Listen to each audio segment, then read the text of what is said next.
তো আজকে বছরের প্রথম দিন, তো সবার প্রতি দোয়া ভালোবাসা রইল, এমনকি শুভকামনাও রইল। আসসালামু আলাইকুম গাইস, সবাই কেমন আছেন? আশা করি সবাই অনেক ভালো আছেন। তো আপনাদের দোয়া ভালোবাসায় আমরা অনেক ভালো আছি। তো আজকে চলে আসলাম বছরের প্রথম দিন উপলক্ষে কাকার কাছে। কাকা, বছরের প্রথম দিন আপনার কাকাগুরু কিছু কয়েন। আজকে বছরের প্রথম দিন, যারা যারা বিদেশের বাড়িতে আছে তাদের কোনো বছরের প্রথম দিনও কি আর পরের দিনও কি, তাদের ঘুম যাইলে ঘুমোতে উড়ি ডিউটি, তাদের অনেক কষ্ট হইতে আছে, এটা আমরা জানি। তাদের জন্য দোয়া ভালোবাসা এবং কি শুভকামনা রইল। এই উপলক্ষে আপনি কিছু বলেন, যারা যারা এখন কষ্ট করতে আছে বিদেশের বাড়িতে, যারা যারা কষ্টে আছে তাদের জন্য দোয়া করেননি? দোয়া তো মুসলমান হিসেবে প্রত্যেকের জন্য দোয়া করে। সালাম আলাইকুম কাকারা, আছেননি ভালো? আজকে তো বছর পয়লা, আমরা অন্য কাজের শুভ কামনা করি। আপনারা এবং কি দোয়া করি আপনারা আমাকে সব সময় ভালো থাকেন, আল্লাহ ভালো রাখ। যারা তাঙ্গরে এই ভিডিও দেখেন অথবা টাকা পয়সা সাহায্য করেন, আল্লাহ সবার কাছে আমার সালাম ও দোয়া রইল। আর যাতারা সাহায্য করে না, হেতা করে কিনলাম, হেতা করে দোয়া ভালোবাসা রইল। মুসলমান হিসাবে প্রত্যেকে দোয়া, সবাই প্রতি দোয়া করবেন, সবার প্রতি। তবে কাকা, আজকে কয়েকদিন যাওয়াত আমরাও কোনো খোঁজখবর হাই না, আপনারাও খোঁজখবর নেন না। আমার তো ফেসবুকের মধ্যে নাম্বার আছে, আমার নাম্বার তো লাস্টে 48।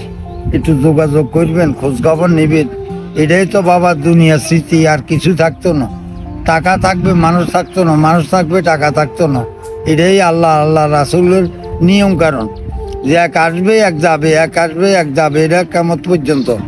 তবে চাচা, আপনারা আমাকে দোয়া করবেন, আমিও আপনাদের দোয়া করি। আল্লাহ আপনাদের বিদেশে যারা প্রবাসী আছেন সবার কাছে অনেক কষ্টে আছে, তারা ঘুম থেকে উঠি, তারা যে হ্যাপি নিউ ইয়ার উপলক্ষে মানুষের যে রাত 12টার পরে একটা আনন্দ ফুর্তি করে। এরপরে ঢাকা শহরে আছে যারা যারা দেখেন না, আপনি অনেক জায়গাতে দেখলাম। আমি গেছি বার হ্যাপি নিউ ইয়ারের সময়, আমি শহরে আছিলাম, ঢাকা শহর। ওই সময় অনেক আনন্দ করছি। আসলে যারা দেশের বাইরে আছে তারা কত কত কষ্ট আছে।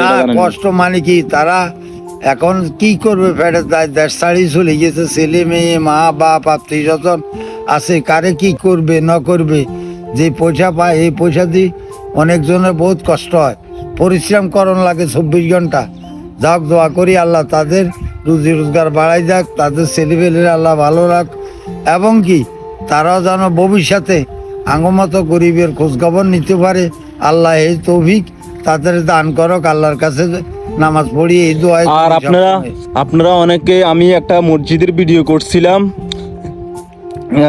এই যে একটা নাম্বার দিছিলাম 97 নাম্বার, বিকাশ নাম্বার। ওই নাম্বারে আপনারা অনেকে কল দিতেন আছেন, কাকার খোঁজ করেন। আসলে ওই নাম্বারটা কাকার না, আমি কাকার নাম্বার তো আলাদাভাবে ফেসবুকে দিছিলাম।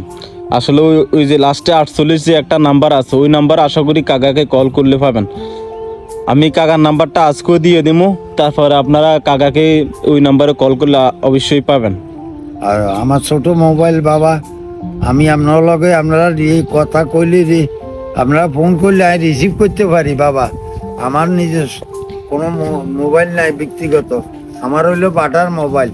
তো যাক, অনেক লোকে আমারে বলছে যে মোবাইল দিব, যাক আমি তাও কাছে বানা নাই।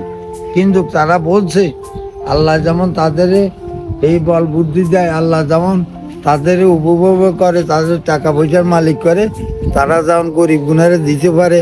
আমার লগে যে ওয়াদা করছে, ওয়াদাগুলি তারা যেন ঠিক রাখতে পারে, আল্লাহর কাছে কামনাই বলি আজকে বিদায় দিছি। সালাম আলাইকুম কাকা, ভালো থাকেন। আর ভিডিওটা শেয়ার করবেন, এটাই আমার অনুরোধ। আমরা ভিডিও না চাইলে আমি ভিডিও করি, কোনো সবার কাছে ভিডিওটা পৌঁছাই দিবেন, সবার কাছে পৌঁছাই দিবেন এবং নিজে দেখবেন, আত্মীয় স্বজনের কাছে জানাইবেন। এটাই আপনার কাছে আমার দোয়া রইল। কিন্তু আপনারাও দোয়া দিবেন, আমিও দোয়া করব। এটাই। আসসালামু আলাইকুম। চলে যায় আজকে। ওকে, আসসালামু আলাইকুম ভাই, সবাই ভালো থাকবেন, সুস্থ থাকবেন। পরবর্তী ভিডিওতে আপনাদের সাথে আবার দেখা হবে। ওকে।